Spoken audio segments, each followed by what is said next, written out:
Hi, this is Congressman Steve Israel. It's June 9th, and welcome to my website. This week I'm going to be reintroducing legislation that I've been pursuing for the past several years to crack down on a $40 billion a year criminal enterprise involved in contaminating our medicines, counterfeiting our drugs. Several years ago I learned from a constituent, Tim Fagan, that he was prescribed by his doctor a medication called Epogen. He did everything that he was asked to do. His parents faithfully followed the doctor's orders. They stored the Epogen at a precise temperature in the refrigerator.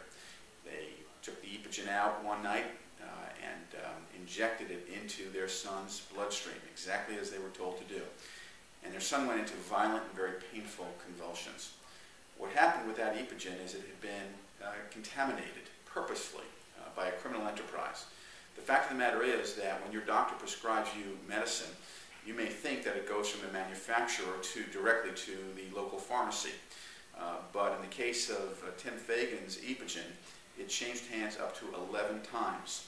And at one point was intercepted by a group of criminals, was brought to a strip club in South Florida, was injected with all sorts of liquids, and then was re-entered into the retail stream until it arrived at a local pharmacy store. We've got to put an end to this. We need to know that when you take an aspirin or you take Lipitor or any kind of medication that your doctor prescribes, that it has not been tampered with, that it's not a risk to your life.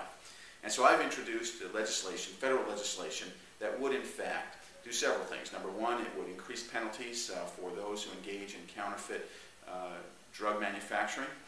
It would give the FDA more authority, more tools to investigate counterfeit drug manufacturers. It would give the FDA a greater authority to remove those counterfeit products from the shelves.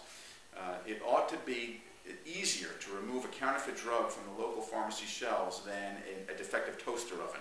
Unfortunately, it's not.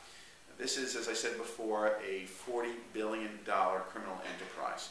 And not only has it helped create profits for criminal masterminds, it also represents a risk to the health and safety of American lives. It's time for the federal government to put an end to this. It's time for the federal government to increase the resources that the FDA can bring to this problem.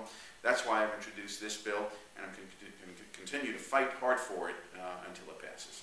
Thank you.